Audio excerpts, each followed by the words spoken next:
Good morning, ladies and gentlemen. It is our great honor to welcome you to 2020 AeLT Alumni Day. Please allow me to greet you in 12 member economies languages. Brunei, Assalamu alaikum. Chile, Mexico, Peru, hola, ¿cómo estás? Philippines, Kumutsa, Malaysia and Indonesia, Selamat pagi, PNG, hello, Thailand, Sawadee Vietnam, Xin chào, China, Da Jia Hao, Russia, Dobre Utro. It's my true honor to MC this important event. My name is Ms. Dasum Kim, and I'm a senior program specialist at the Institute of APEC Collaborative Education. Personally, I have attended the 4th AeLT Alumni Day, which was held in Indonesia in 2019. This year, due to the COVID-19, we are hosting the 5th AeLT Alumni Day in a virtual manner.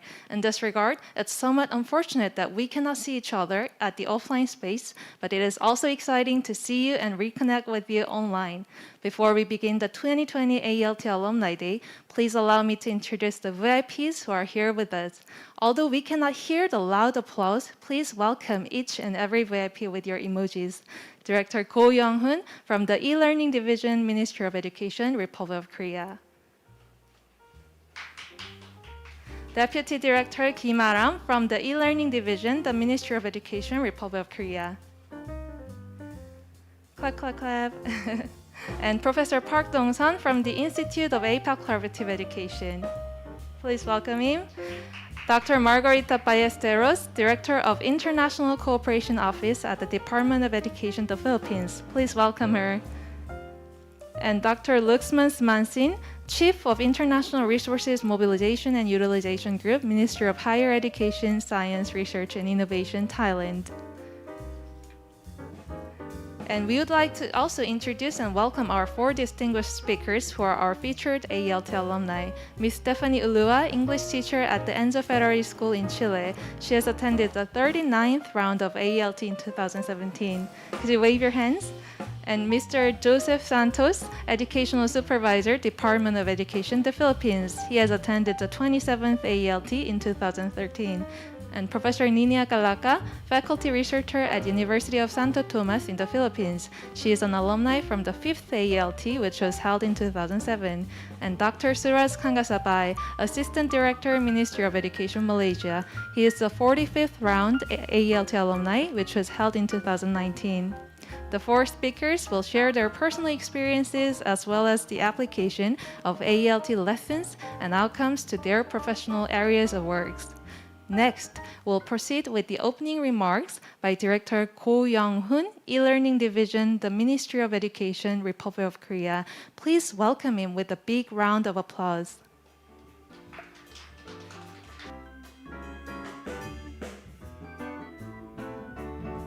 Dear distinguished AeLT alumni, ladies and gentlemen, it is great honor and privilege for me to open the 2020 APEC e-learning training program Alumni Day. As we know, the APEC e-learning training program is an official APEC Human Resources Development Working Group project. The program aims to narrow down the digital divide in the Asia-Pacific region. To achieve this goal, the first round of AeLT was convened in Korea in 2006. Since then, the Ministry of Education of Korea has conducted a total of 48 rounds of AeLT. As a result, the APEC e-learning training center has accumulated a total of 886 alumni from 12 member economies. This remarkable achievement was possible with the generous and kind support of APEC member economies. In this connection, I deeply appreciate the APEC and 21 APEC member economies' continued participation and engagement in the program. Especially, I would like to capture how the AeLT program is advancing in the times of global pandemic. This year, the Ministry of Education, Republic of Korea, has implemented the 47th and 48th rounds of AeLT virtually for the first time. We could see the beautiful and big smiles of the AeLT delegates as well as education policymakers and professors on our screens. We are grateful that we could be connected both online and offline, even in these difficult times of pandemic. Through the online collaborative study session and special lectures, we have shared our exemplary e-learning policies and practices. In addition, at the AeLT Forum, our distinguished AeLT alumni have presented their economic action plan presentations. I was very impressed that our proud AeLT delegates have reflected in-depth studies and discussions on e-learning policies. And it is my sincere wish that the AeLT plans the hope for the e-learning development in the Asia Pacific region. In addition to this hope, I also hope that today's AeLT Alumni Day serves as the platform to connect our honorable delegates' experiences and e-learning policies in APEC. Thus, it is my great honor to open the 2020 AeLT Alumni Day when our delegates could retrace our memories of the past training programs. I look forward to hearing our delegates' outstanding presentations and witnessing your active participation. Thank you very much. Thank you.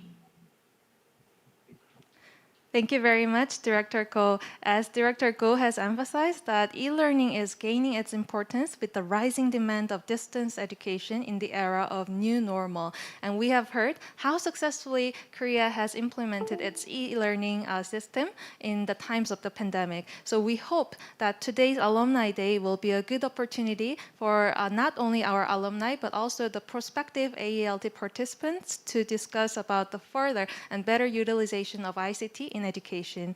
Now, we'll invite Professor Park Dong-sun to give a congratulatory remark. Let us invite him to the stage with a warm round of applause.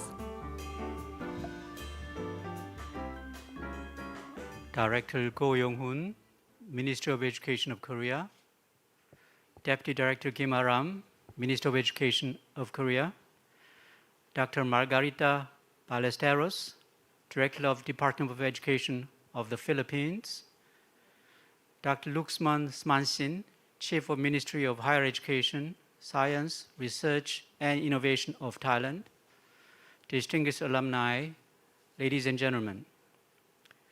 It is a great honor and privilege for me to welcome you all to the 2020 APEC e-learning training program Alumni Day.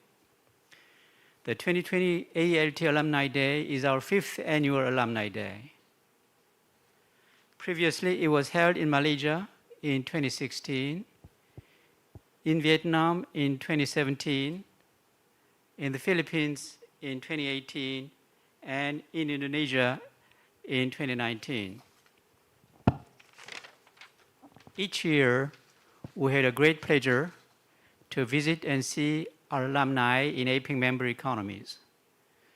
It was very exciting to hear our alumni's individual professional achievements and continued interests and passion for e-learning policies and practices. This year, due to the COVID-19, we're hosting this AeLT Alumni Day virtually for the first time. In this connection, it is our great honor to welcome as many as 886 alumni from 12 member economies. We sincerely wish that this Alumni Day serves as an opportunity for all participants to bring back our warm memories of the APEC e-learning training program. Based on your kind support and sincere participation in the past 15 years, the AeLT Center has convened a total of 48 rounds of training program to narrow down the digital divide in the APEC region. We are very grateful for this outcome and wish to extend our alumni network. Our idea is to develop a professional network of e-learning policymakers and experts in the Asia-Pacific region to advance and continue digital education. Through this event, I wish that our proud AeLT alumni can get together and reconnect with our colleagues. I also wish that this event would be an opportunity to develop mutual partnership between our AeLT alumni, Ministry of Education, as well as schools and universities in APEC economies, and the AeLT Center, which is strongly supported by the Ministry of Education of the Republic of Korea. The AeLT Center promises to be your partner to build both individual and organizational competencies to create effective and efficient online learning environment in the Asia-Pacific region. Last but not least, I wish to express our deep appreciation to the Ministry of Education of the Republic of Korea for hosting this meaningful and important event. With their generous support, we are able to exchange and discuss how to develop concrete e-learning strategies, policies, and insights. Once again, I warmly welcome everyone who has joined us today and wish all of you a very fruitful Alumni Day. Thank you very much. Thank you very much, Professor Park, for your warm, welcoming remarks and congratulatory remarks. As an organizer of the AeLT and home of the APEC e-learning training center, the Institute of APEC Collaborative Education deeply appreciates the Ministry of Education, Republic of Korea, for its continued support. Next, on behalf of our 886 alumni from 12 member economies and herself, alumni of the 25th round of AeLT in 2013, Dr. Luxman Mansin from Thai Ministry of Higher Education, Science, Research, and Innovation will give us the appreciation remarks. Please let us invite Dr. Luxman with a warm round of applause. Everyone, can you hear me? Yeah, okay. Director Ko Young-hoon, E-Learning Division, Ministry of Education, Korea. Professor Park Dong-sun, Chairman of IACE. Dr. Margaret from Department of Education, Philippines. And distinguished speaker and participant.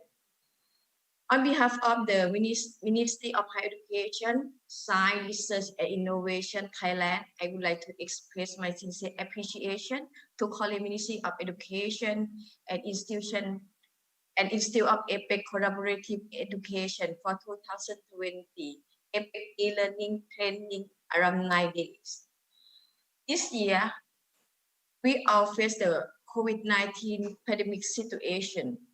Also limited physical overseas activities significantly, but this event is organized through an online platform and technology system allow us to meet virtually today.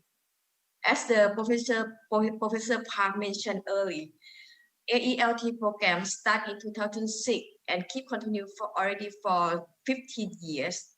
Thailand is delighted to be a part of this success story. Together with all of you, we sent 26 participants to join this comprehensive program. So this program is not only meaningful for the joint mechanism to enhance the capacity for all 12 APEC member economies that participate by using e-learning and ICT education, but also offer valuable opportunity for all of us to meet each other and sharing the good practice among APEC family. Last but not least, I do hope you all stay safe, healthy, and doing well at this time. And in the next couple of years, Thailand will be host the APEC 2022, and I do hope we will be able to organize the on-site meeting and welcome you all to Thailand.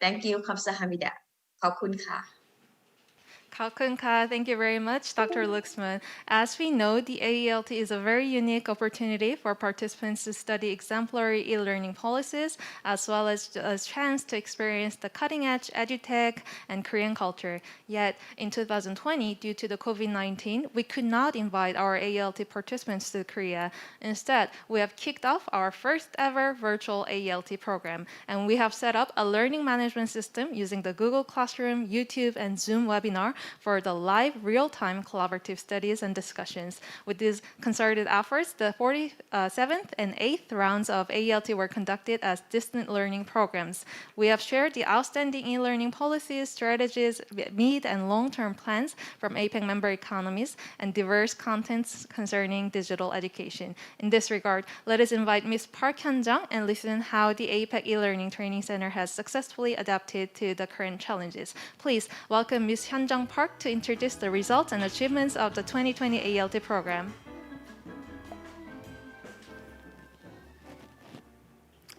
Good morning, afternoon, evening from 12 APEC member economies. This is Ms. Hyun-jung Park, the program specialist at the Institute of APEC Collaborative Education. Today, I would like to express my sincere appreciation to all of you joining this event. This year, 2020, is challenging to me. When I attended the 37th APEC Human Resource Development Working Group at NEP meeting, I didn't expect the COVID-19 lasted more than a year. However, at the same time, this year has become an opportunity to conduct a virtual training. The APEC e-learning training was done with e-learning. From now on, I would like to present about the results and the achievements of the 2020 AeLT program. Let's start with the history. When the Korea was a chair of APEC in 2005, the MOE Korea suggested the e-learning training program as a pioneer of e-learning to launch the successful project. The MOE Korea took their first step by participating in 27 APEC HRD working group meeting to get support from APEC members and approver. Hence, the Ministry of Education Korea got 11 APEC members of economies support. In 2006, the APEC e-learning training center was established in Busan, and the first round of APEC e-learning training program was launched. And then with the acknowledgement, expertise, and the professionalism as a training organization, the AeLT Center moved to the National Education Training Institution. At the 26th APEC Economic Leaders Meeting in Papua New Guinea in 2018, the APEC e-learning training program got its recognition. And as of 2020, a total of 886 delegates from 12 economies successfully completed the AeLT program. So the APEC e-learning training program Alumni Day is an annual event to share the best practices of APEC e-learning training program. In 2006, the first round of AeLT Alumni Day was held in Malaysia. After that, the event was held in Vietnam, the Philippines, and Indonesia consecutively. The AeLT Alumni Day is supposed to be held in one of APEC member economies. However, thanks to these virtual events, we could invite all of our alumni from 12 APEC member economies. With this long history and best practices of the AeLT program, this program got huge recognitions at the 26th APEC Economic Leaders Meeting. As you can see on this slide, the President of Korea has introduced the APEC e-learning training program as the representative program to bolster the digital capabilities of the APEC member economies. As introduced, the AeLT Center, with the support of Ministry of Education Korea, will do our best to be the representative digital capabilities improvement program. Now let me share how APEC e-learning training program turns the lemon into lemonade. After the COVID-19, the AeLT program plan was changed from offline to online. In alignment with this decision, the AeLT curriculum was made to fit into the features of the virtual training, and then we casted a renowned education policymakers and professionals such as teachers, supervisors, and professors to make a video lecture. Lastly, as a final stage, we selected a universal online platform such as Google Classroom for learning management system, Zoom for collaborative study and workshop, and YouTube for the video lecture. So this whole procedure made the 47th and the 48th AeLT very successfully.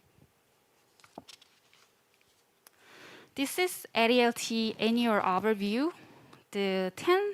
For the 47 AeLT, which was held from September 7 to September 13, the 10 educational policymakers from 5 APEC member economies has successfully completed. And for the 48th, which was held in November 6 to 12, the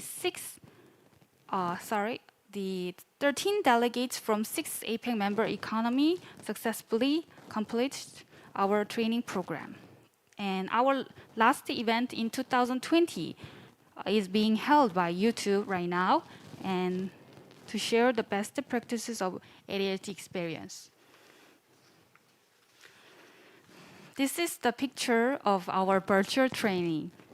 On the left side, this is the closing ceremony of the first 47th AeLT program, and the picture on the right side is the opening ceremony of 48th AeLT. During the training, the IACE staff and the designated professor were truly impressed by their passion and the faithful attitude toward the virtual training. So I believe everyone in this picture is watching our YouTube live streaming event. And the average of the satisfaction survey point is 4.67 out of 5, which is very high and means that the most of the participants were highly satisfied with the virtual training. And in this year, the 11 action plans with 23rd country report were cultivated, and the delegates complete 220 course report after listening special lectures. This is the list of action plan that participating economy has completed. The Brunei has focused on the sustainable digital learning approaches. Chile has researched on the assessment and feedback during the online teaching and learning. Delegates from Indonesia completed action plan on the teacher digital training method. And the Malaysia has researched on the teacher's competency using the Dilemma, the platform that Malaysia's teacher is using, and the teacher's pedagogy and ICT literacy. The Papua New Guinea's action plan is about access of ICT. For Peru, the educational service using the tablet PC, and the delegates from the Philippines has completed the action plan on ICT-enabled teaching and learning. And Russia has cultivated the educational strategies and initiatives for the enhancing e-learning. The Thailand did the collaborative study on e-learning training program for the teachers' digital literacy. And lastly, the delegates from Vietnam completed the action plan on the teachers for effective, sustainable e-learning lessons. And this slide shows the number of participants by economies. This large number of alumni organized great educational network among APEC member economies. Today's e-learning program couldn't be possible without the support from Ministry of Education Korea and the APEC member economies, dedication and contribution. Under the vision of narrowing down the digital in APEC, the AeLT program will do our best to promote and develop innovative international training program. and by providing the best e-learning policies and practices in APEC region, and AeLT will serve as a bridge to give a blueprint of e-learning education policy. Last but not least, the AeLT will do our best to build a strong network between APEC education policymakers, experts, and private sectors. And this is the end of our presentation. Personally, I was quite sad for the first time when the offline training was replaced by online training. There are many excellent educational institutions and places we could learn in Korea. However, this new way of the training has broadened my perspective of what is the education and what the training means itself. And I hope our delegation has taken these challenges into opportunity to find a hope and better way of e-learning education. Until we meet again, let's keep in touch with and share our news and knowledge. Once again, I deeply appreciate for your participation and collaboration. Let me conclude my presentation while watching the highlight of the latest training. 감사합니다.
Thank you very much, Ms. Park, for the thorough presentation and also a nice video. It reminds us the warm memories of our first ever virtual training program.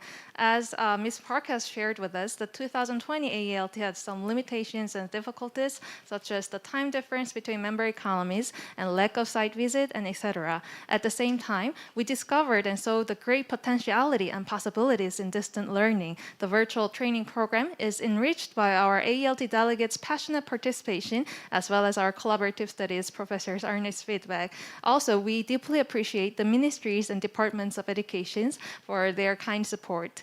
Now, we will invite our honorable speakers who are our featured AeLT alumni. We would like to invite 4 speakers and listen to their individual as well as the organizational application of the AeLT lessons and the outcomes. The first speaker that we would like to invite is Ms. Stephanie Ulua, the alumni of the 39th round of AeLT in 2017.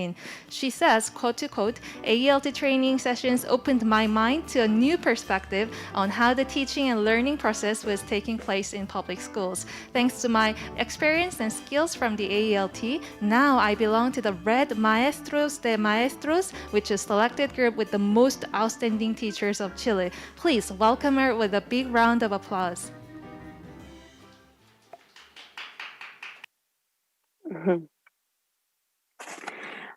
Good morning and good evening from Chile, especially to the organizing authorities, Director Yan Hong Ko, E-Learning Division, Ministry of Education, Korea, Deputy Director Aram Kim, E-Learning Division, Ministry of Education, Korea, Dr. Margarita Ballesteros, and Dr. Luxmon Smansing. I really appreciate the opportunity to share and discuss about educational issues on this platform, especially because of the current times we are experiencing because of pandemic. First of all, I'm going to introduce myself. My name is Stephanie Ulloa Utz. I'm teacher of English and English-Spanish translator. I work at Enzo Ferrari Primary School in Puren. And I'm going to tell you a little bit about my experience in the 39th round of the APEC Learning Training Program in 2017. I've been teaching for 12 years, from kids to adults in different state and private schools. And in 2017, I got the opportunity to travel abroad and work on a project proposal. Just a look at my location. I'm from Puren. It's a small town located in the Araucanía region in the south of Chile. And my country is located in South America. This is my school. I attached some pictures from my school related to English Week, which is an annual activity of cultural immersion. Some students certification the English online course, my English workshop with little kids, an English contest, public speaking contest. And at the bottom, you can see my colleagues from Enzo Ferrari. They are very important for me because any idea that you have, they collaborate. We work together as much as we can. I'm going to start now with what I have learned in my experience on that time. We were learning on 4 aspects. First, we were learning on the lectures based on education issues, distance education, student-centered learning, e-learning in Korea, and coding program. That gave me a lot of help, and it was really meaningful because my project was based on the use of ICT. Secondly, we have some workshops sharing the current educational status of economy.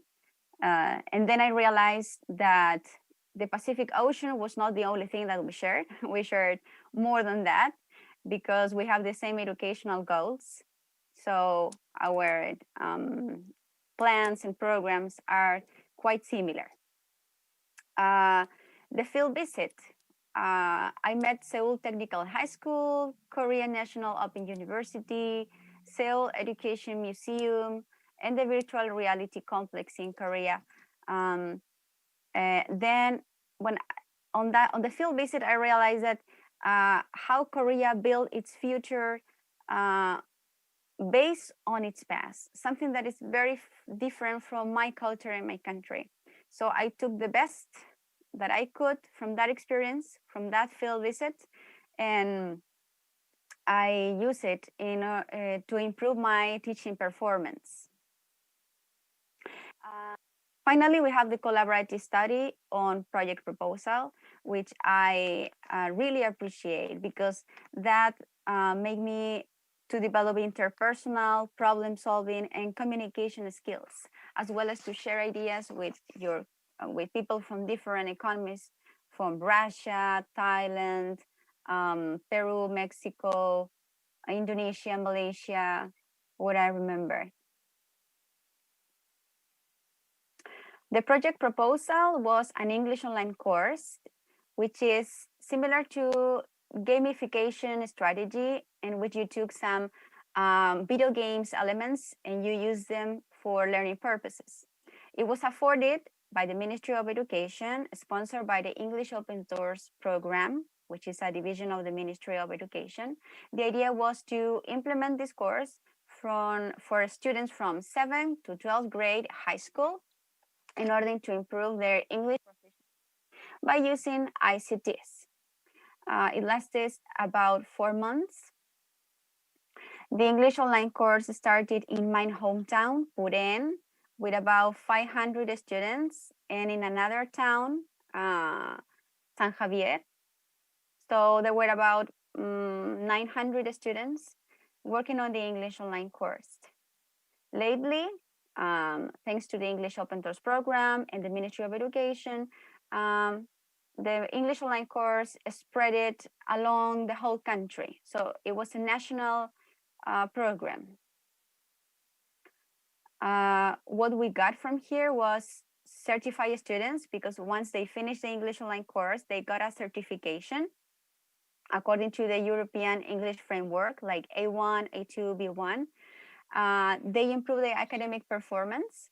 We have a lot of motivated students, and obviously they improve the English language skills. So we were working all along the country, but in my hometown, I was not working alone. It was a collaborative work. I worked with the rest of the teachers of English in my hometown. So I attached some pictures of my colleague Ricardo Flores from Enzo Ferrari School, in which students were working with the English online course. So this course, I can show you, like, this is a final report. So once you finish the English online course, we got all the reports from the students, statistics, results to analyze and have the feedback for them. Even though we experienced a lot of technical problems, but it was really helpful to work collaboratively, because the institutions, schools, among others, they started to invest on headphones, internet speed, how to adapt the time and the curriculum. So any problem or hardship we have, we solve it as a team.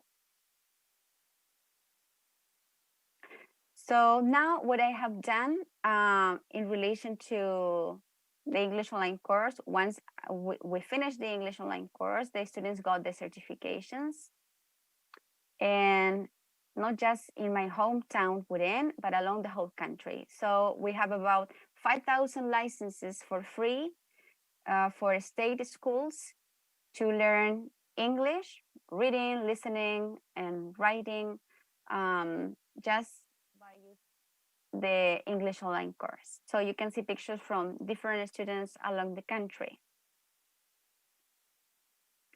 Well, my presentation is based on individual capacity building, because once I finished the program and I came back, I started to have a lot of certifications, diplomas, new ideas, new projects, because this experience changed completely my perspective on my teaching performance.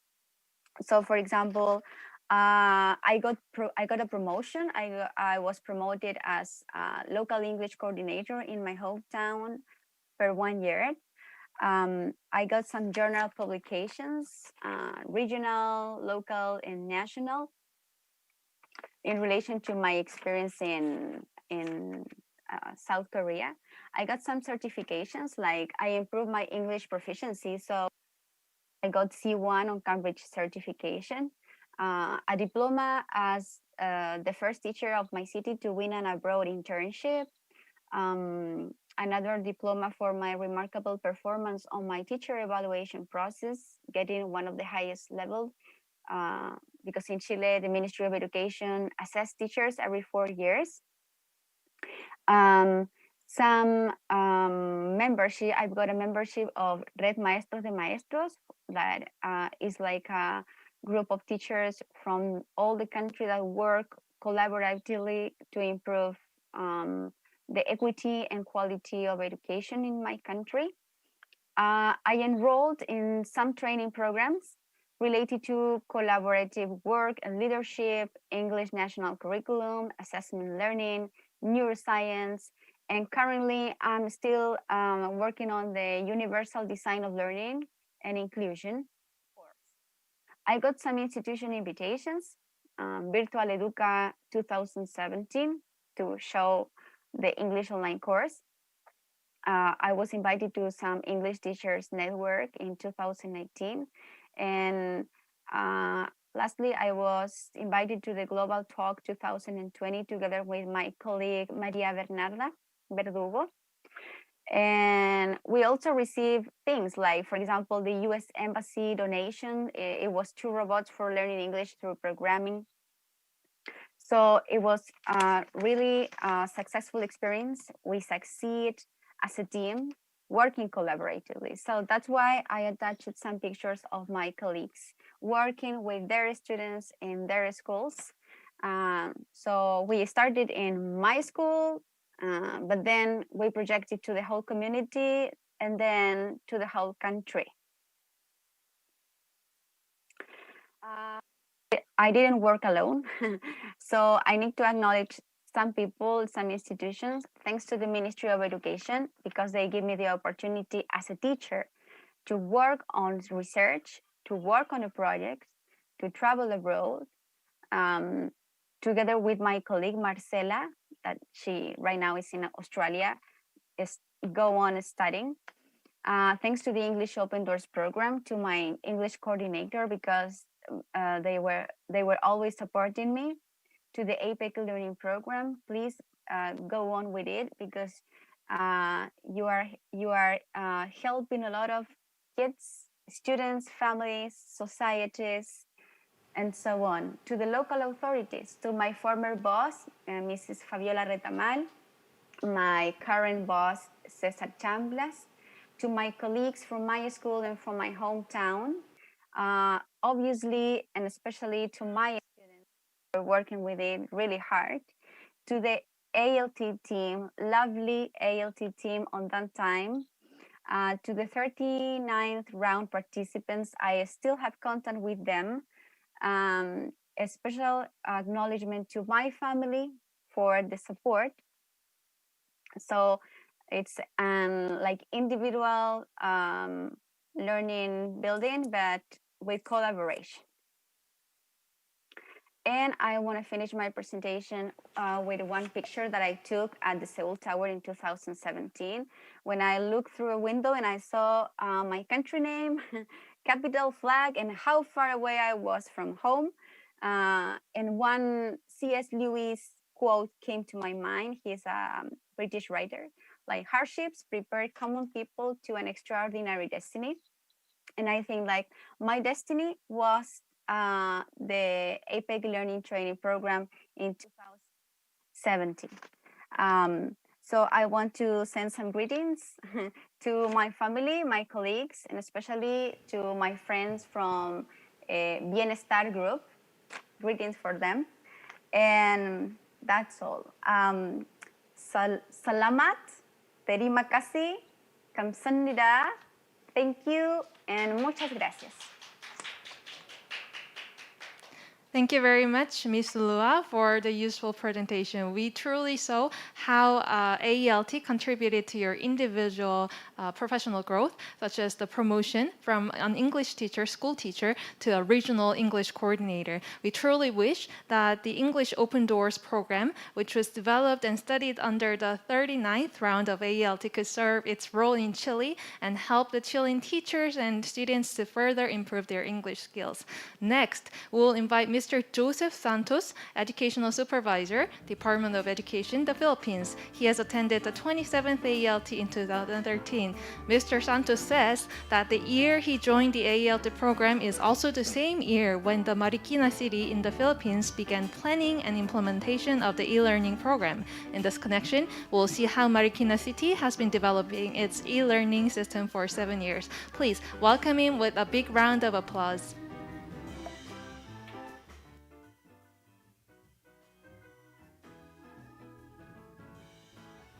We seem to have a little technical issue here, but we hope that, yes, he is connected. He is with us.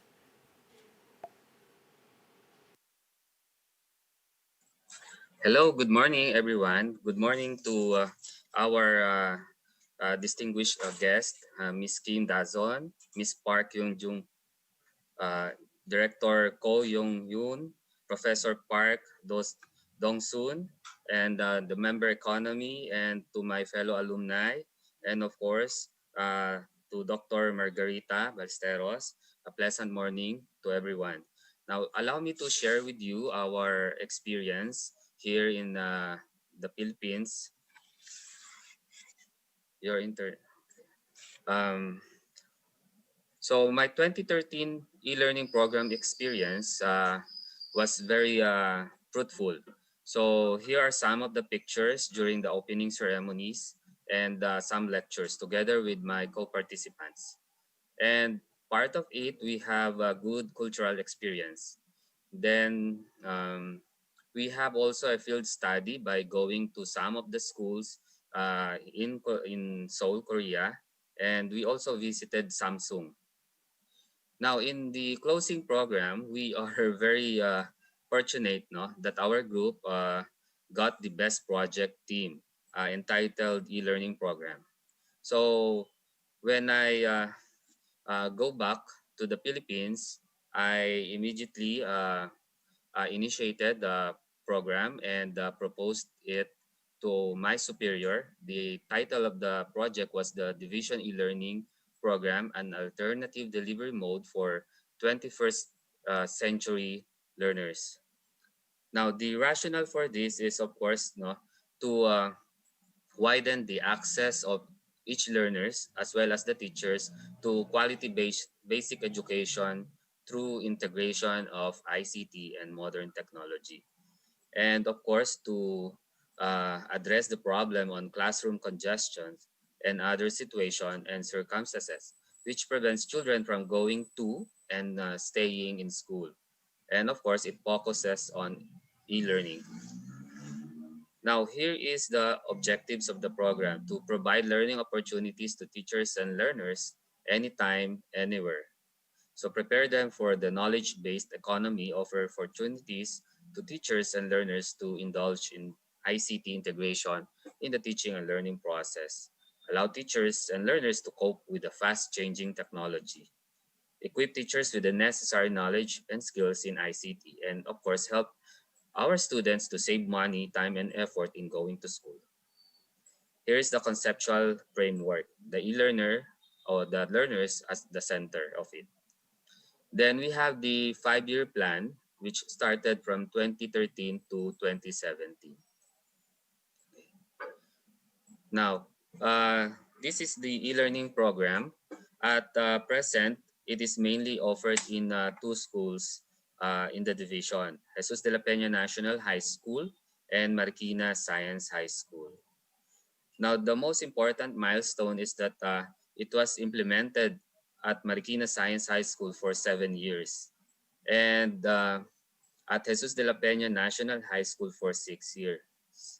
Jesus de la Peña National High School was opened merely for to be the e-learning center of the division. Now, with the recent COVID pandemic, the program was expanded to the rest of the 14 secondary schools as part of the learning continuity plan of the division.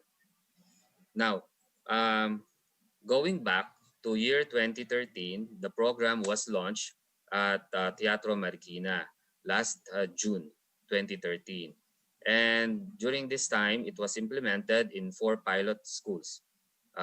We have the Marikina Science High School, Tanyong High School, Fortune High School, and Parang High School with 8 selected e-teachers from various schools.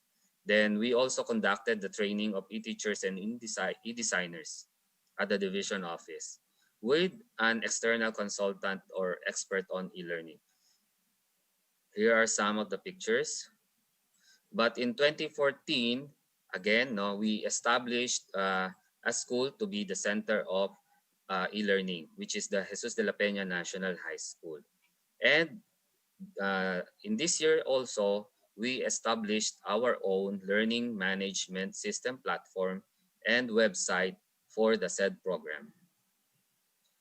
Here are some of the pictures of the Jesus de la Peña National High Schools with its facilities.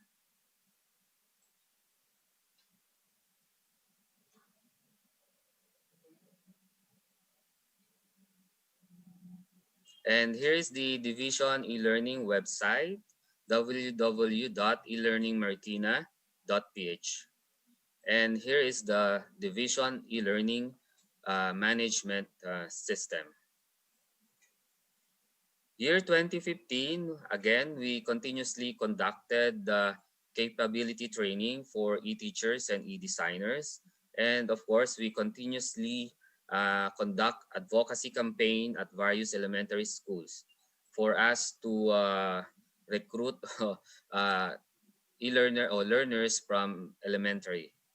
Then e-designers and e-teachers were given laptops by our local government unit.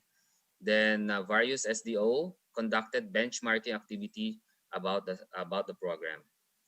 Here are some of the pictures. 2016, we introduced Flip Classroom, and we also continuously upgrades the platform. And in this year, we partnered with NSD, a South Korean-based company, for the benchmarking of best practices for effective implementation of the program. We also use their UBT or ubiquitous-based learning program. Here's some of the picture. 2017, we introduced to our students the ubiquitous learning, and we also conducted the online examination using the program. The validation of the uploaded learning materials through LR unit was conducted by the validation team per learning area. 2018, we partnered with Globe and Marikina government for the provisions of tablets and development of e-learning resource center. And we implemented the digitized periodic test using the tablet in all grade levels at the said school.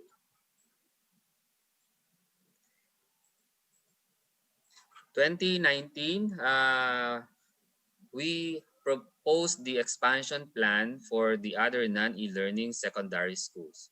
Then we enhanced the standard materials in the e-learning platform. Okay. As of now, 1,000 e-learners graduated from this program. This year, digitized learning plan was standardized. Then the development and validation of learning materials is ongoing, which is phase 2. And again, we continuously upgraded the platform features. Now, allow me to share with you a video which we used as an advocacy campaign for the program.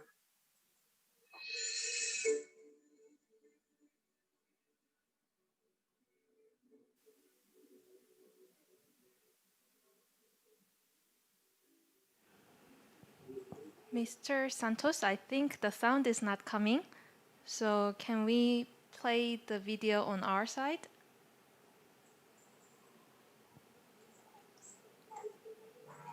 It would be grateful if you could stop the share feature and we could play our video.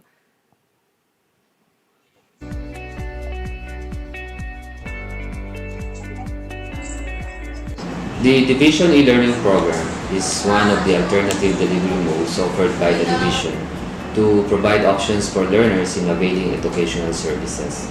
E-learning refers to the use of internet or wireless technologies to deliver a broad array of e-learning solutions. E-learners access the learning materials from a computer via internet. To properly use the platform, you need to communicate, and communicate. The learners of today's generation are able to adapt easily in the e-learning environment and maximize information and communication technology to apply abstract concepts in different subject matter to real-life situations. Malaking bagay ang pagkakaroon ng isang paaralan sa isang syudad na may programang e-learning. Lubos ang naitutulong ito lalo na sa mga mag-aaral na nahihirapan sa pagpasok sa paaralan o kaya naman sa tinatawag nating distansya sa kanilang mga tahanan. Of course, the learning program is very helpful for the teachers and also to the students.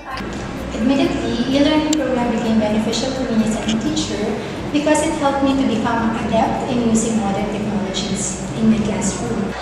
The assessments that I give online generate automatic results once the students have submitted the activity. This is helpful for me because I don't need to manually check their work. I can communicate with the students through the chat section available in the platform. Nakatulong ang e-learning schedule sa akin sa maraming paraan. Ang unang-unan ay dahil sa Monday to at Wednesday class schedule. Nakatulong rin po siya sa maraming bagay kagaya ng mga activities, assessments, pwede ko rin gawin sa bahay or kahit saan gusto ko. Same goes with pag-review at pagbabasa sa platform.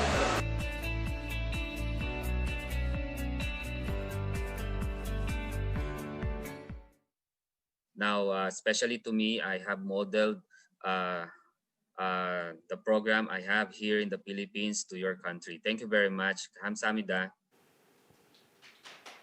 Thank you very much, Mr. Joseph Santos. We were deeply impressed by the SDO Marikina City's annual e-learning program milestone.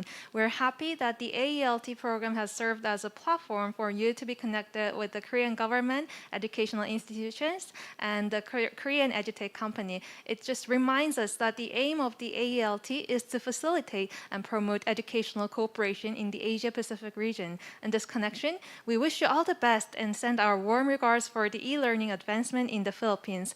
I have checked in the YouTube live chat while watching the presentations, and we deeply appreciate all the speakers for your wonderful presentations. So if you have any comments and ideas to add, please use the YouTube live chat also.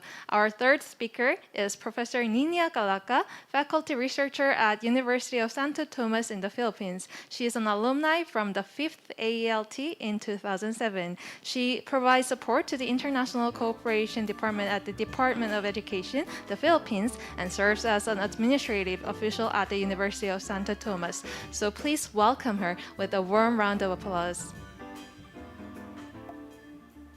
Thank you very much, Ms. Dasom Kim.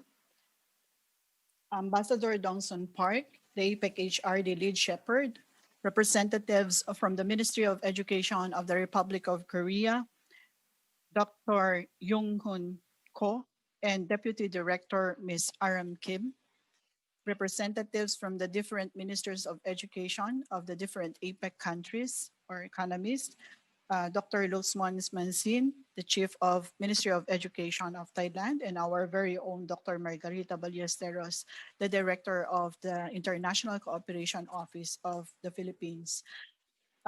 Dear IACE staff and managers, fellow AeLT alumni and co-presenters, and other guests, a pleasant good morning to each and everyone. My sharing this morning to you is about my experiences as an alumni of AeLT and how I have been trying to help the Philippine government in um, in its pursuing or enforcing quality education in the Philippines. My experience as an AeLT started way back 2007. I belong to the fifth round of AeLT, and during that time, I was joined by 5 other representatives from the Philippines coming from the basic education, the middle high school, or the junior and the senior high school, and the tertiary education and the postgraduate education. These representatives also represent both the public and private institutions in the Philippines. During that time, although I'm a professor at the University of Santo Tomas, I was not representing UST that time, but I was representing the Philippine E-Learning Society. The Philippine E-Learning Society is a national organization for the enthusiasts and the people who believe the technology can help in the development of the country. Philippine E-Learning Society was initiated by the Office of the President of the Philippines. During our time, AeLT has 3 um, basic objectives, with the general objective, of course, of narrowing the digital divide and enhancing the quality of education in the APEC region. And I would say that AeLT during that time was very successful in providing us customized e-learning training program. So the training program that was customized and given to us are actually training programs catered to us individually as individual participants, and to us participants also coming from our own economy. Um, AeLT also is very successful during that time in disseminating the academic achievements of the Republic of Korea on e-learning practices, because way back in 2007, we can say that Korea is so much advanced during that time. They have been discussing and talking about ubiquitous learning. And we during that time, we are not yet in that stage. But the Republic of Korea during that time is really so advanced that even the education system, students or young students in the elementary grade are provided with 1:1 personal computer.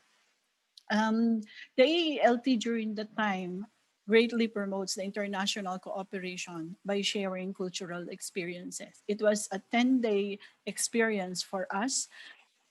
We met, of course, and networking, of course. We have new friends during that time coming from no other than, of course, the Republic of Korea, from China, Thailand, Indonesia, Vietnam, and even Russia. So it was a very good experience for all of us. In that experience, of course, it's not only about knowledge learning, it's not only about concepts and ideas, but it is also about the new technologies. It's about the future of education and the future direction. So we had a wider perspective actually of the e-learning and the use of e-learning in education. During that training as well, we learned the different policies and practices in Korea. But we learned only not from Korea, but we also learned about the practices from the different economies that have participated in that training. So the training is very fruitful. We were exposed to many places and many different offices in Korea, in Busan that time. So we visited the Office of Education, we visited CARIS as well. Um, mm, we met the mayor, we even visited the APEC house, and I'm sure that the participants also of the AeLT experienced the same cultural and the same traditions, the warm tradition of the Korean friends. So of course, the last day is about culminating and closing activity for us.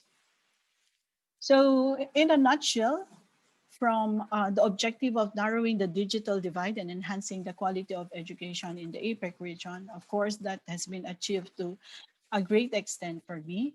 And me as an AeLT alumni, what I could say is that it has improved me actually, improved my managerial skills. And with that training, actually, not only the managerial skills, but that strategic thinking and innovation. Uh, we can learn a lot as to how Koreans are doing it, sharing their best practices to us while recognizing that on our part, the realization that we cannot do it alone. I cannot do it alone, or we Philippines cannot do it alone. That we need, of course, to involve the stakeholders for such gigantic strategic thinking. That stakeholders' engagement is a challenge, and that opportunities to connect and establish um, education alliances and networks in sustaining collaborative relationships with stakeholders is not an easy job, especially if you're not a government official or you come from a private institution maybe, or you are no longer an administrator from an academic institution. And I would say that it boils down actually to the realities of life that me as a teacher, after saying enough for administrative positions and I focus on teaching, I can say that what I can do most is actually to be an instructional leader myself, to be a model in my own self as a teacher. That is to promote education, to promote e-learning, and the use of technology in my classes. In my own simple, humble way, I have given my commitment to education and its advancement. That's the fifth bullet in the slide, or the fifth flag on the right side. It's my personal commitment as a responsible citizen of my economy and of this world. So to support what I think and what I believe could address the needs of today and that of tomorrow. So what after the AeLT training? So after the AeLT training, of course, I went back to the Philippines. And coming back to the Philippines as a representative of the Philippine e-learning society with full of new ideas and hope of what else and what must be done for my economy, I, together with my fellow AeLT participants during that time, we brought home with us the output that we had developed and submitted to IACE for the Philippine education. That is to improve, it's a plan on how to improve the Philippine ICT utilization. My personal project then was on the development and implementation of the said plan. PELS, or the Philippine Learning Society, as I have mentioned, is a national organization. Unfortunately, when I came back in 2008, that's the last term for me because we have a maximum number of term as board director. So the plan was left with the president. And the same time, the University of Santo Tomas has been recalling me and requesting me to focus more on administrative positions in the university as it is nearing the quadricentennial or the 400-year celebration of the university during the time. As an advocate of technology since the late 80s, my passion to push the use of technology to advance education was placed then into a higher level of expectation because of the AeLT training. So I have been teaching for the last 30 years.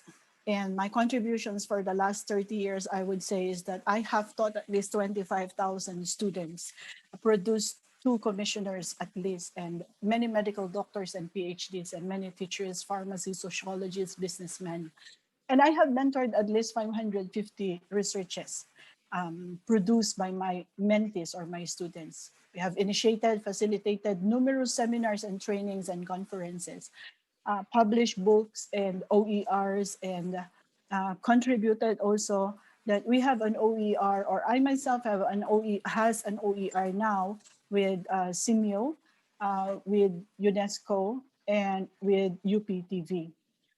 I would say that in all of this teaching, I have been teaching my students and teaching them how to teach technology. I still remember during my early years of teaching my students basic computing, and I even bring my computer part by part in the university, as during that time we still lack the technology that time.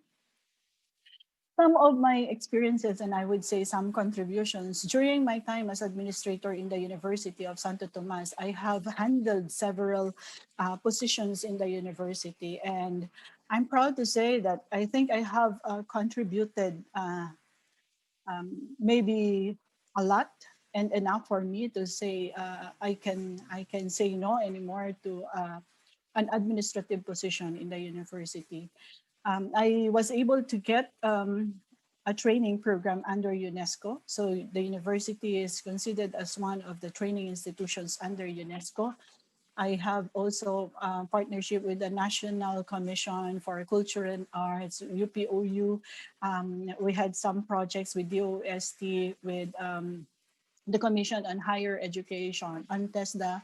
I have helped TESDA in its initial distance, in its initial offering of distance learning courses for its TVET or vocational courses, and DepEd, of course, and even the Society for Filipino Composers. So these are some of the partners and some of the groups that I have worked with. And I have produced several instructional materials, and the instructional materials ranges, actually, these are some examples. What you can see are some examples. It ranges from promoting the Philippines, the culture of the Philippines, the festivities of the Philippines, to environment, to sports, to health promotion of food, etc., and others, even the way of living, so social concerns. So we have produced this, and these are available. They are standalone materials that we have produced.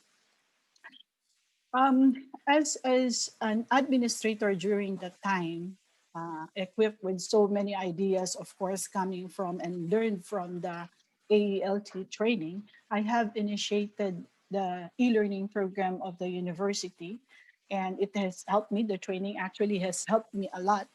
The e-learning program of the university is known as the e-learning program, or the ELIP, and now it is known as the UST Cloud Campus. It's no longer a program because it's an institutionalized application, and it is being enjoyed by more than 50,000 students and more than 2,700 faculty members from the university.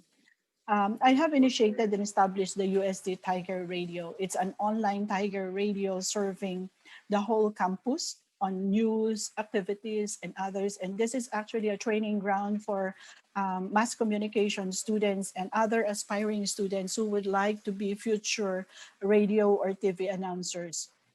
Currently, the UST Tiger Radio is being aired online to serve bigger communities. So it is not available only in the campus, but it is available outside. I have managed and administered many development projects. Online project management and database works fine with me.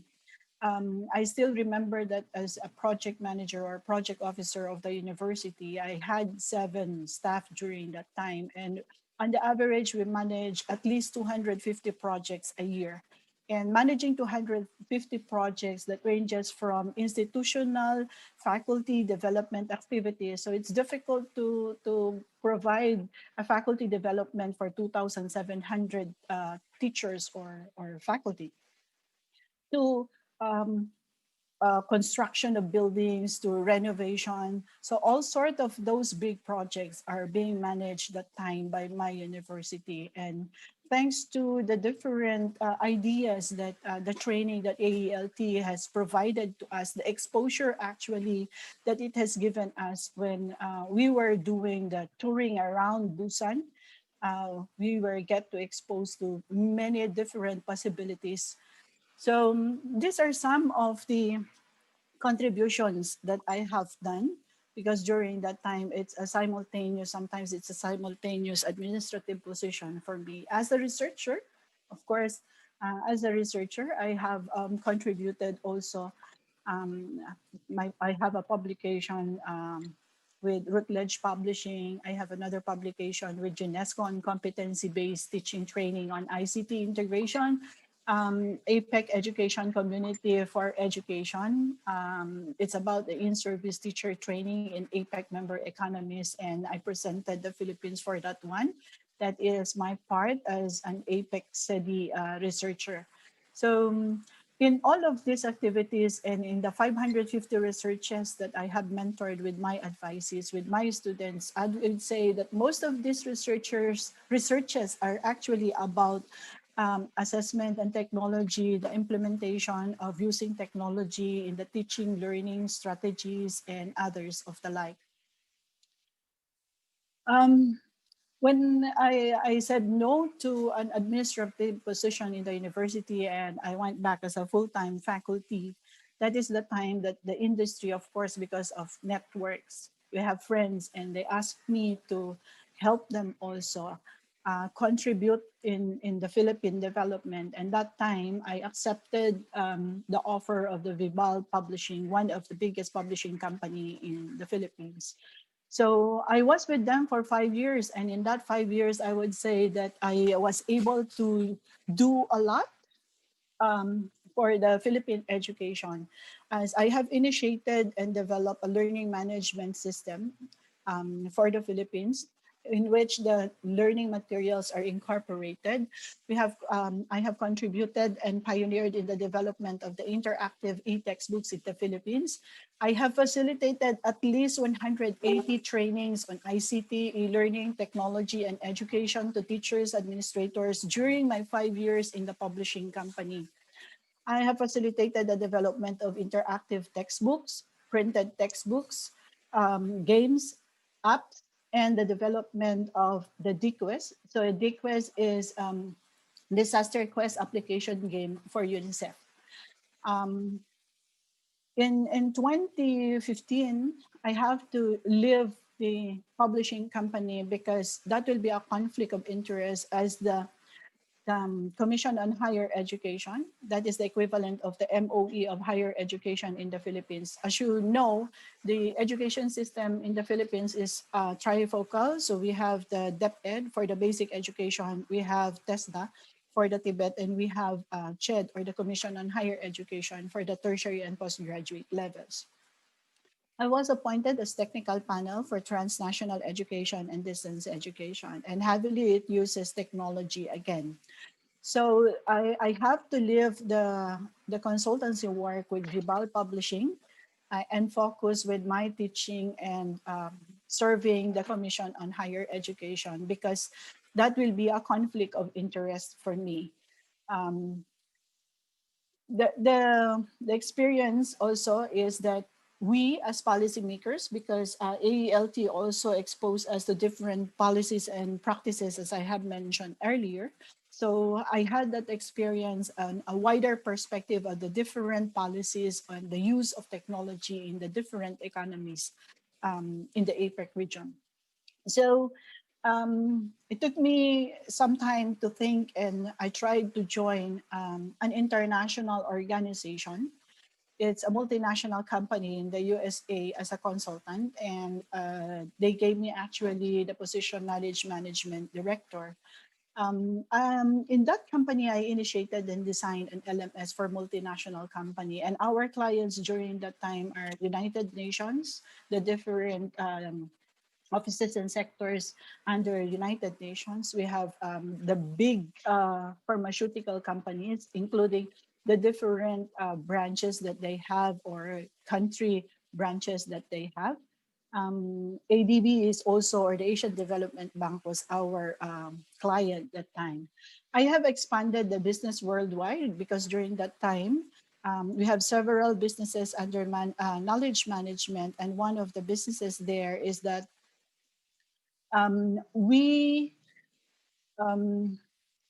we actually are the biggest source of English online teachers in the Asia Pacific and as far as the Dominican Republic. So from 10 English teachers, I was able to expand it to 200 English teachers within that span of 2 years. So it was a very good experience for me because it uses technology. By the way, with Vibal Publishing Company, I forgot to mention to you that we patterned actually the model of Vibal publishing on its textbooks and digitization of books from Keris. So Vibal, the president of Vibal Publishing actually flew to Korea just to study and meet the people from Keris and try to understand. And Vibal Publishing is now a partner of Keris because of this one. So with CHED, or the Commission on Higher Education, my appointment as member of the CHED Technical Panel for Transnational and Distance Education also gave me the way or paved the way for me to be appointed as member of the CHED Technical Working Group for Flexible Learning during this time of pandemic. I'm also a member of the UNESCO Philippine Open Educational Resource and a task force for teacher education, member of the UNESCO Southeast Asian CLASD SIMIO. And sometimes we represent the Commission on some important activities related to education and technology. So with this, my participation is that I have crafted or I have joined in the crafting of the implementing rules and regulations of the Republic Act 10650, often or otherwise known as the Open Distance Learning Act. We have revised and created policies also for the Commission, assist the CHED regional offices and other higher education institutions on how to go about flexible learning, especially during this time of pandemic. Sorry about that. We have conducted several public hearings and several public orientation seminars, workshops, and other activities related to our function. Professor Philippine Calaca, sorry to Classy, interrupt. Because we have limited time, shall we wrap up this presentation? Could you go to the Okay. last slide and show maybe the conclusion part? Okay, thank you very much. Thank you. Yeah, appreciate that. So we have participated in so many activities, and in thank you to the Department of Education, because in 2016 I was Department of Education nominated me to attend APEC forum in Korea, in Lima, Peru. And because of that, I was reconnected again with IACE.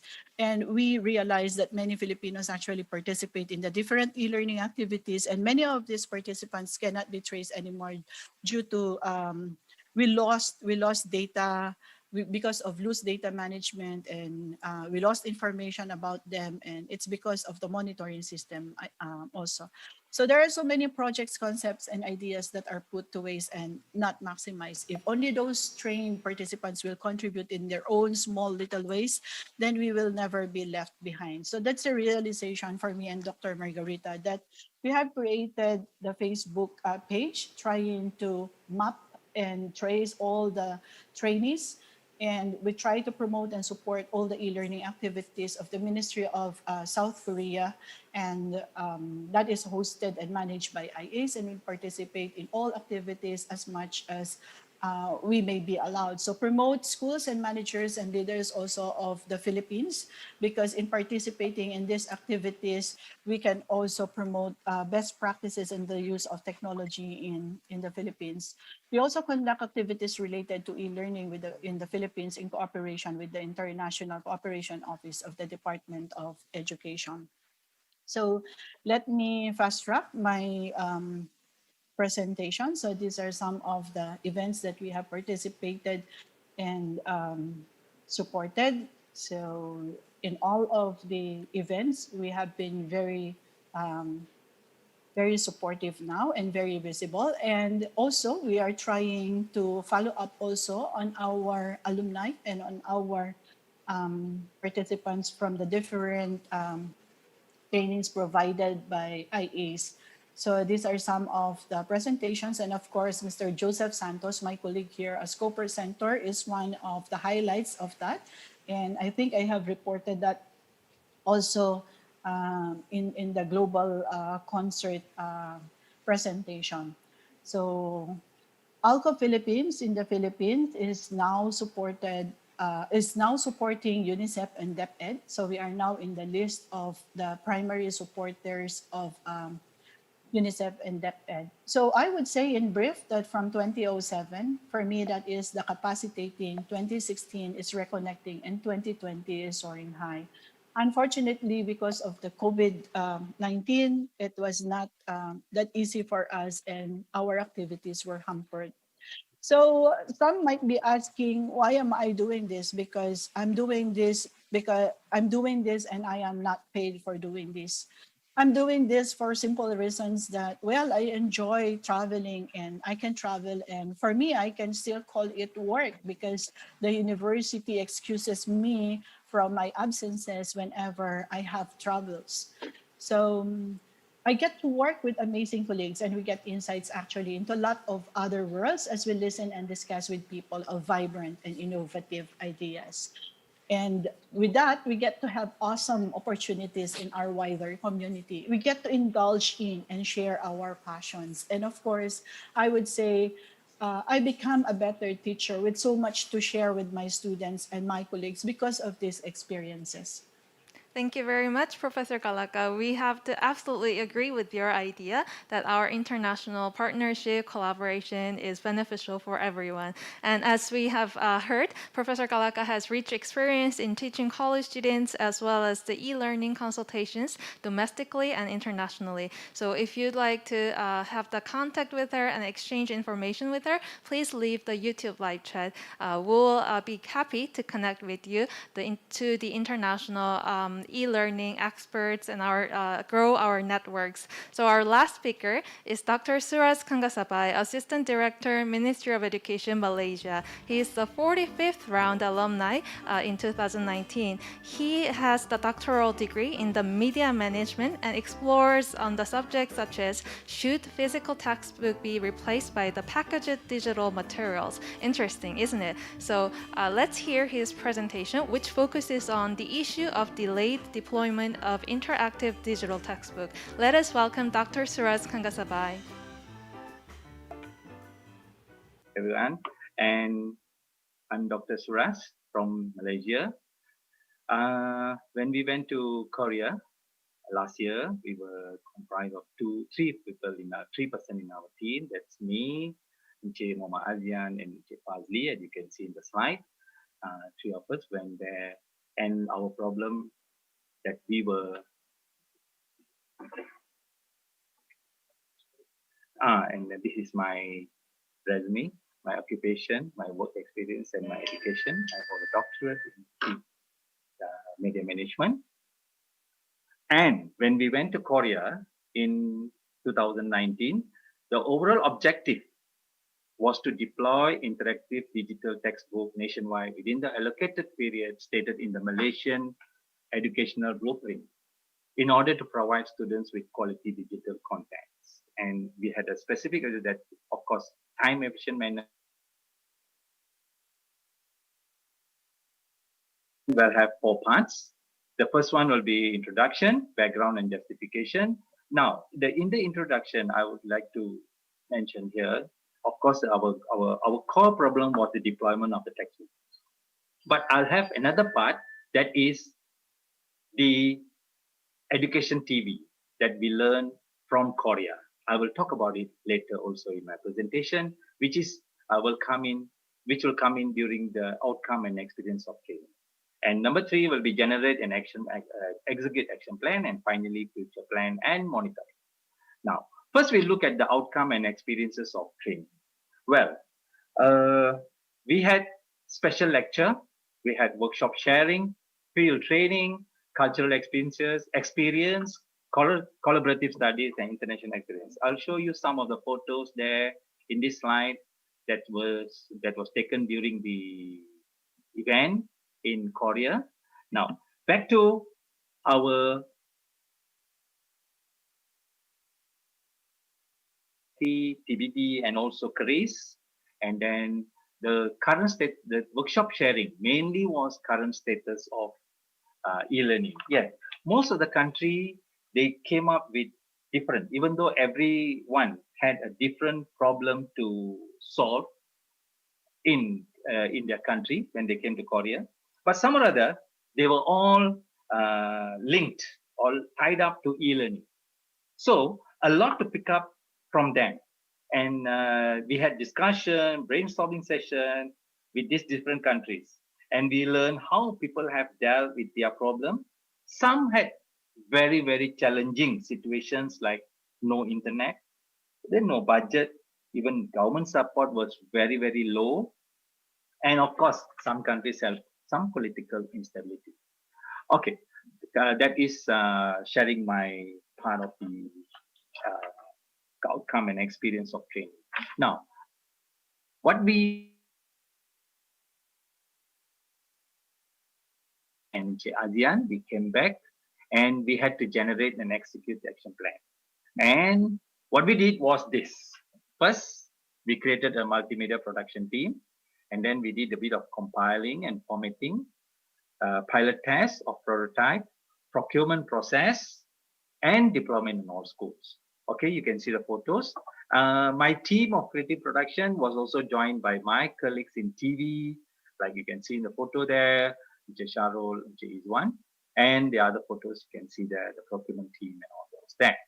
Okay, what came out, and we also had a project management with outsourcing and also partnership with our multimedia university and Mara Technology University in Malaysia. All right, then, well, all the details, all the information gathered was put together, and finally, okay, we came up with the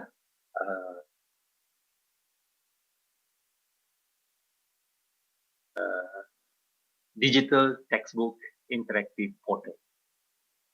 Digital textbook. This is the portal. We managed to produce a team was also set up to produce 4 titles, and you can see that's the first one is Bahasa Melayu, the mathematics, the science, and the geography. The Bahasa Melayu is Malaysian national language for the Form 3, which is grade 9 in Malaysia. All right. So having done all that, and at the moment we have deployed the textbook to throughout the country, and of course test run is happening, modification is also taking place, and meetings after meetings are being conducted for the betterment of this digital interactive textbook. But there's a different team working on it now, and even now while I'm talking here, they are in the meeting trying to solve.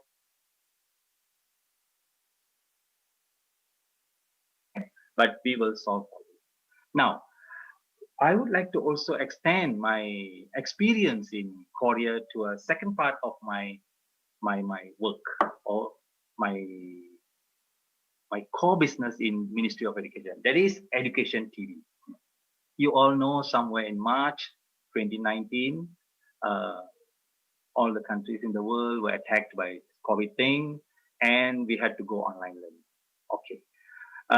Before that, I would like to add that while we were in Korea, we were taken to Open Cyber University of Korea, and we had a very good experience on production of educational program there.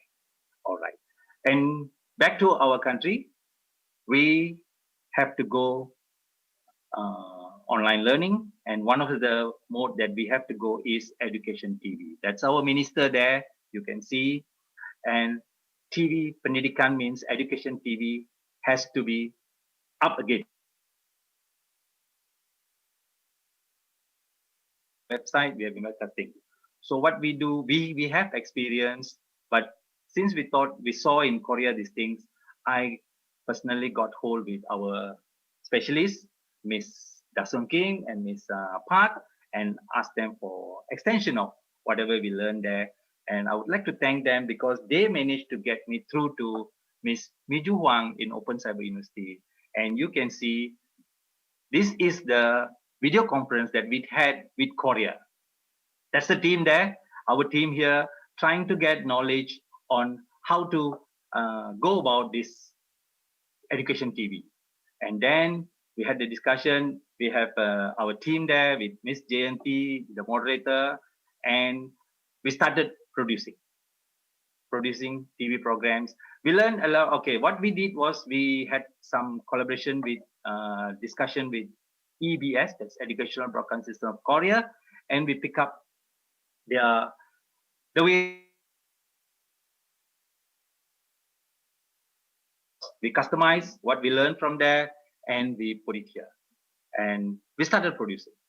Okay, this is our team here doing the production, and this is our webcaster, and then this is all photos about our team production. Okay, so I would like to thank the whole Korean team for two things that I personally get that gain from the trip to Korea and the whole 45 AeLT. Number one was the digital textbook planning and solving the problem. Yes, we picked up a lot of points. We managed to solve the problem. It's not totally solved, but I would say that it has come to the 95% of perfection. It cannot be 100 yet. It will soon be. And of course, the second part of my experience with Korean people or my Korean team there is the education TV, how they help us.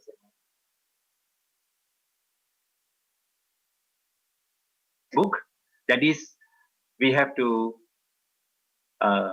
do this, extend the textbook to special needs students, and of course, advanced technology elements such as virtual and augmented reality should be put in. And also, the education TV has to be up and doing well. With that, I would like to say a big thank you for the opportunity, big thank you to the Korean team, Ms. Park and Ms. Kim Dasung team, and also our honorable speakers, Director Professor Dong Soon Park and Director Yong Hoon Ko, for all the opportunities given, and also like to work together with you guys in future. Thank you very much. Thank you very much, Terima kasih, Dr. Suraz, for your wonderful presentation. It is very remarkable that Korea's e-learning policy is associated with the Malaysian education policy, specifically on the utilization of digital textbook. The AeLT will continue its role providing the blueprints of educational policies and exemplary cases in the Asia Pacific. Once again, let us give a big round of applause to our honorable speakers. If you're watching the YouTube live chat, please have the clap emojis, emoticons on the live chat reply. So we'll now proceed with the panelist discussion. For the panelist discussion, we have 3 questions. So I will ask each of the speakers the question. The first question is, from your AeLT experience, which session is most helpful and supportive for your achievement? This question is directed to Ms. Ulloa. So as we know, the AeLT is composed of the special lectures, site visit, collaborative study session, forum, and so on. So which session has been most helpful, Ms. Ulloa?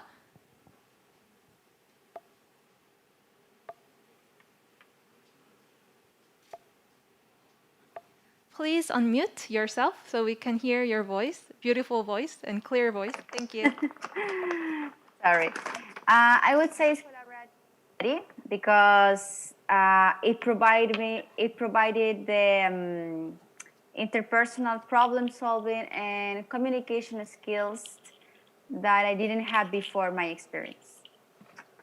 And I would say that collaboration is the key of succeed on any institution, organization, company, enterprise. I would say it's like the key to open any door. Thank you very much. That was very clear that the AeLT needs the teamwork, not an individual work. So the second question is, as AeLT alumni, what would you recommend for future AeLT participants to prepare? The second question is directed to Mr. Santos from the Philippines. Mr. Santos? Hi. Of course, no. If you will participate in this program, of course, you have to be ready.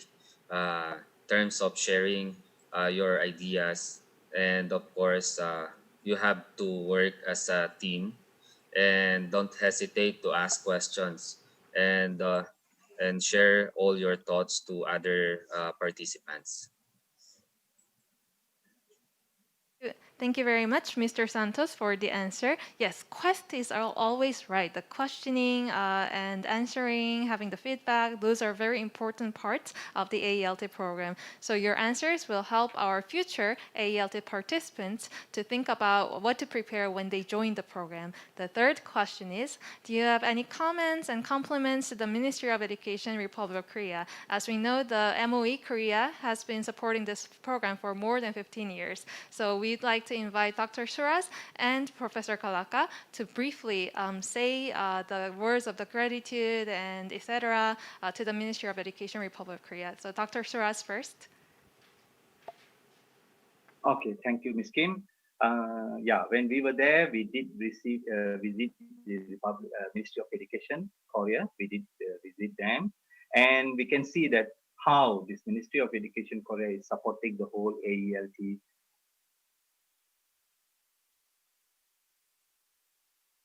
Congratulate them on this effort. Yeah, they bring the world together there, and we share a lot of things to and pick up a lot of knowledge when we come back to our countries to either implement or customize it to according to our country's needs and situation. So a big thank you to the Ministry of Education and keep up the good job. Thank you very much. Thank you very much, Dr. Shiraz. We absolutely agree that we need good policies and good implementation. So last words is up to Professor Kalaka. What would you like to say to the Ministry of Education, Republic of Korea? All beautiful words and gratitude of thanks, gratitude of appreciation to the Ministry of Education of the Republic of Korea for being a very good brother to us, the member economies, for helping us and letting us grow with you. You are not leaving us behind. Thank you so much for all the opportunities that you are giving us. Rest assured that we are here and we are would like to learn a lot from you. Thank you very much. Thank you. Thank you very much, Professor Kalaka, for the kind words. Yes, all means all, and nobody should be left behind in this new normal era when the digital divide is becoming serious. So thank you very much once again for all the presenters for your wonderful answers and the panelist questions. So let's give them a big round of applause. In the YouTube live chat, please also leave the reply. So now maybe this is the time that you have been waiting for. It is called the AeLT YouTube quiz event. Yay! A few days after the alumni event, we'll do the lucky draw of our participants and send out the small gifts for your active participation from Korea. It is called the K-Edu Prize, which is supported by the Ministry of Education, Republic of Korea. But before we begin the quiz, we have one favor to ask you.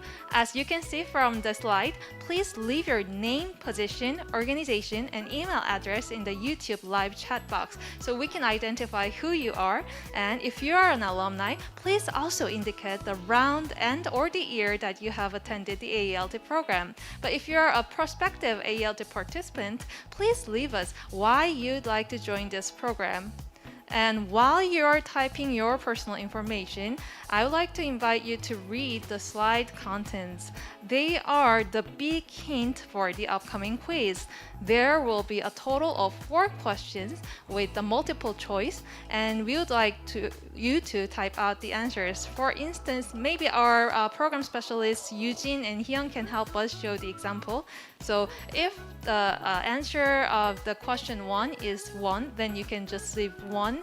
And then if the answer for question 2 is 5, you can leave 5, and etc. So please read the hint carefully and review the contents. Perhaps the words in the red color are extremely important keywords. They have the information about the AeLT and what you need to study for.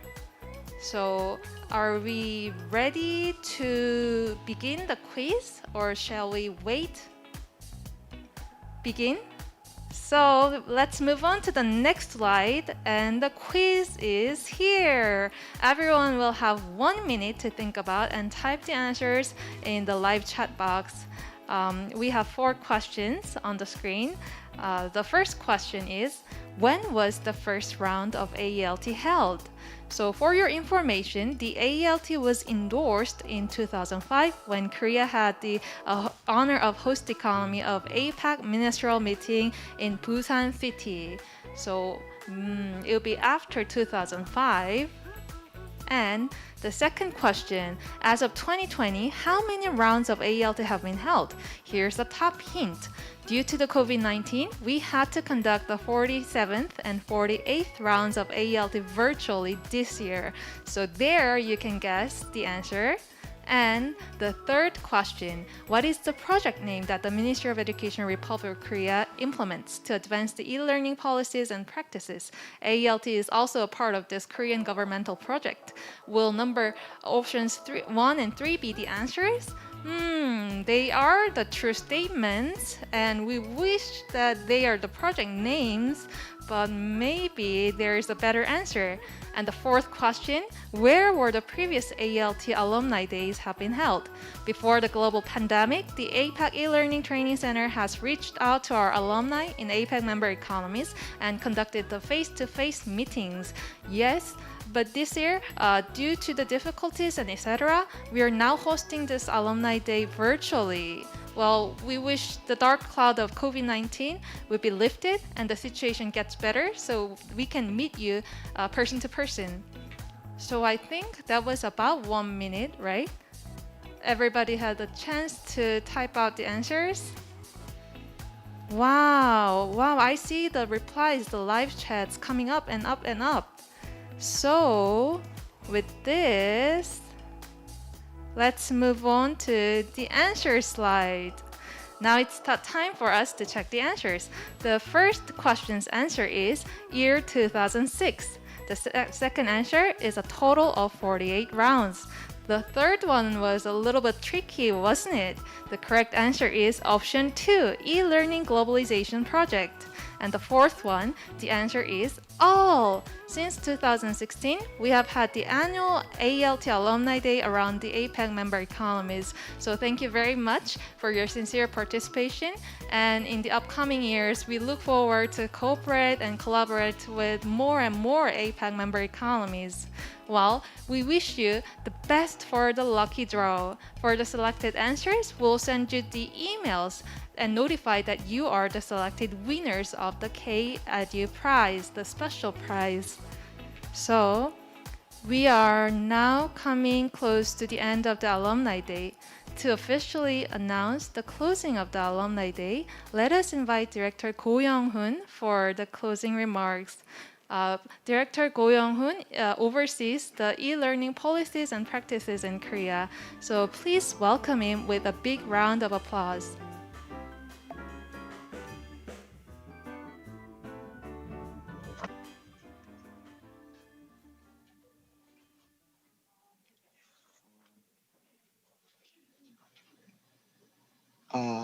Dear distinguished AeLT alumni, ladies and gentlemen,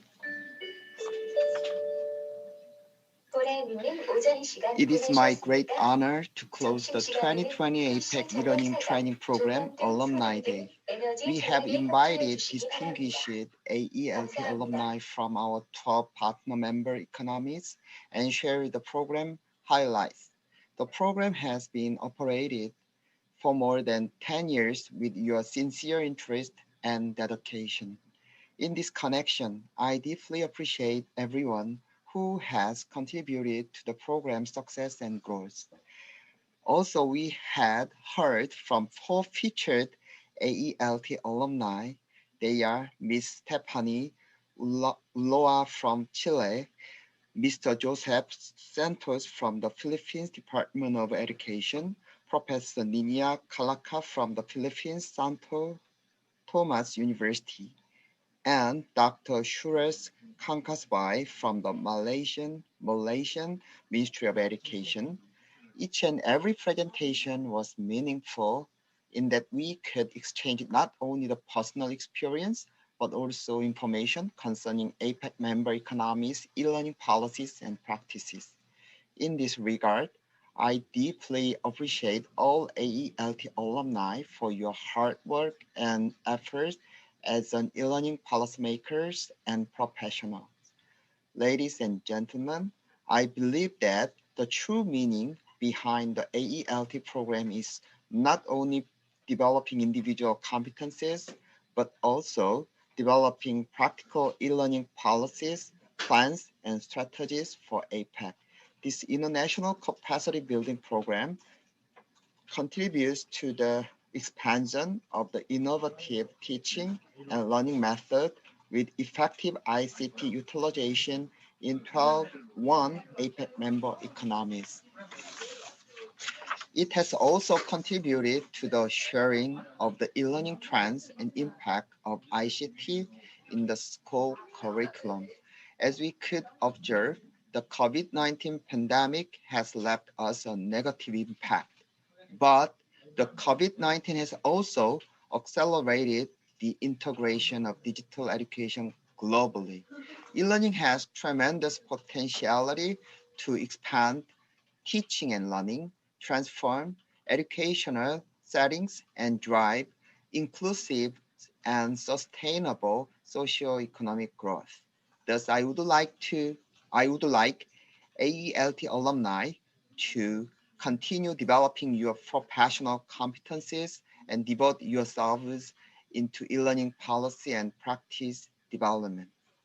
Finally, on behalf of the Korean Ministry of Education, I would like to also emphasize and reiterate our efforts on e-learning policy and practice development, such as the e-learning globalization project and digital Green New Deal policies, among others.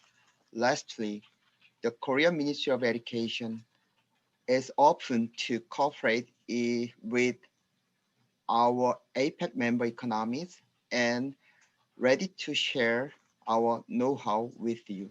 Let us connect with each other and drive educational innovation in the APEC. I sincerely hope that today's 2020 AeLT Alumni Day would be the starting point of our professional development, human networking, and continued partnership. Thank you very much for your kind attendance. Thank you.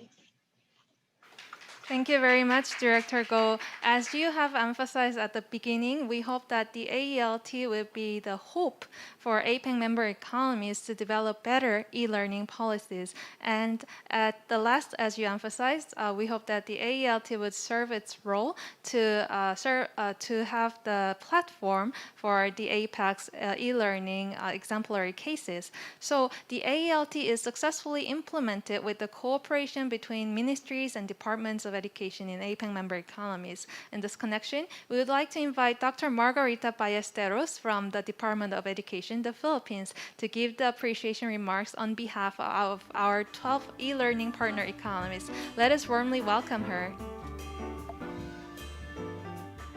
안녕하세요. Good morning, everyone. Professor Dongsun Park, the chairman of IACE, Director Yu Hung Ko, the e-learning division of MOE Korea, Professor Ninia, Dr. Suras, Dr. Luxmon of MOE Thailand, Ms. Dasom, Ms. and Mr. Park, our program specialist of IACE, economists present here, and our colleagues and friends from Chile, and all over the world who are with us right now viewing us online. I'd like to greet you all and bringing you warm greetings. We say in the Philippines, mabuhay. And thank you for inviting us this morning to join you for this very special day in gathering all AeLTers, or we call them the AeLTers. Philippines have been a member of the Asia-Pacific Economic Cooperations since the time it was established in 1989 by its founding member economies. Since then, the country has been actively involved in various initiatives and partnerships aimed at developing the Asia-Pacific region, not just in the field of economics, business and trade, but also in capacity building and educational programs. As COVID-19 ravaged more and more economies across the globe, the role of ICT in our day-to-day living has been significantly highlighted and elevated. As others would say, the hastening of the fourth industrial revolution and its effect to education. And with this, policymakers invested more of their time addressing humongous demands emanating from the field. Here in the Philippines, it could be from our regional and division offices and from the schools as well. The pandemic has forced all of us to cope with the so-called new or next normal in various areas such as healthcare, business, tourism, and even education, whether we like it or not. And in the field of education, our teachers and learners were forced by the pandemic to transition to a new mode of learning to efficiently contain the virus and avoid physical interaction. And since this new or next normal heavily relies on technological skills, narrowing the digital divide across the region has been one of the APEC's top priorities for this year. Indeed, it is very different from the past years or even decades.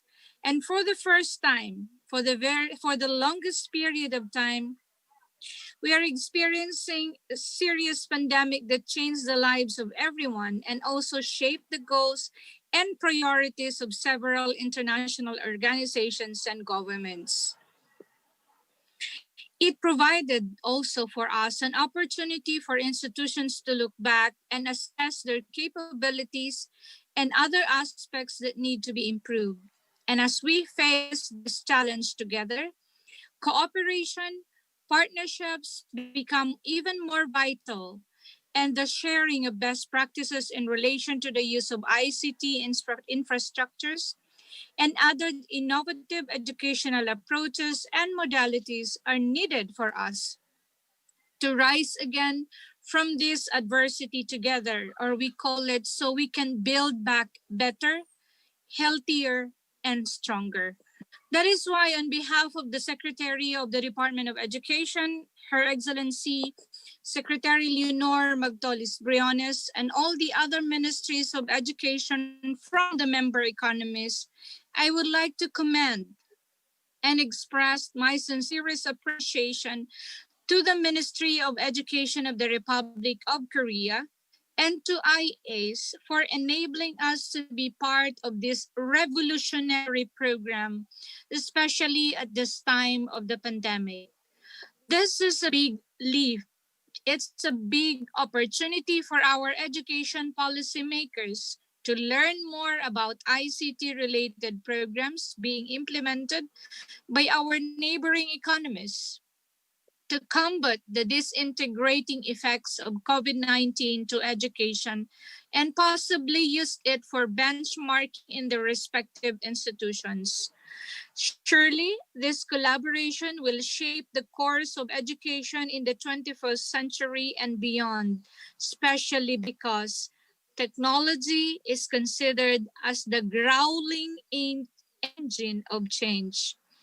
Thank you very much, Ministry of Education of Korea, for the support, for the love, for your little brothers and sisters. And before I leave you this morning virtually, let me share with you what Bill Gates has said in one of his books. Technology is just a tool. In terms of getting the kids working together and motivating them, the teacher also is the most important. We may be relying heavily on technological advancement at this time, but these gadgets, machines, and motors will never replace the role being played by our teachers in molding the minds of our future generation and preparing them for what the future holds. As I would always say, we can digitize a number of things, but emotions or feelings of a human being cannot be digitized. So, to all of you, Again, to the Ministry of Education, thank you. To IACE with its very efficient staff, thank you for the support. And thank you for shepherding the programs with the different economies through the ministries of education. So again, I would say mabuhay kayong lahat. Kamsahamnida. Thank you very much, Salamat and Mabuhay, Dr. Margarita, for reminding us the human face of technology and COVID-19. So last but not the least, we have the participant satisfaction survey, which is in the YouTube live chat. Please take the Google survey with us, and that will help us to improve our program. Your valuable comments are very important to us. Your feedbacks are also welcomed. So the last part of the program is to capture this moment with the group photo session. Although we cannot meet in person, please take the photos with us. For those of you who are joining us on the Zoom, please make the beautiful smiles and big smiles. For those of you who are joining us on the YouTube Live, please take the selfie and send your photos to the IACE at alcob.org, IACE at alcob.org. So let's take the first pose. It's a big smile on your face. On the count of 1, 2, 3, please make the big smiles. 1, 2, 3. There we go. And the next one is the 2 thumbs up pose. Please hold your thumbs up and show how great the AeLT program is. On the count of 1, 2, 3. Are we ready? 1, 2, 3. Thumbs up. Yay! The AeLT is the best. And the last one, no, it's not the last one. The second to the last one is a Korean style small heart. If you know how to make the small hearts with your fingers, please make them. You can make 2 hearts or 1 heart as you desire. Yay! We have the celebrities here. On the count of 1, 2, 3. 1, 2, 3. Captured. And the last one is Let's Go AeLT. Shall we do the fighting, the cheers out pose? And on the count of 3, let's shout, Let's Go AeLT. On the count of 1, 2, 3. 1, 2, 3. Let's go AeLT. Yay! Thank you for your wonderful support and the cheers. So thank you very much, everyone. And once again, we deeply appreciate everyone who have joined our 2020 APEC e-learning training program, AeLT Alumni Day. For those of you who are in Asia, we wish you a good morning and afternoon. And for those of you who are at the opposite side of Korea, we wish you a good evening and good night. Until we see each other again next year, stay safe and well. Thank you very much for staying with us. 감사합니다.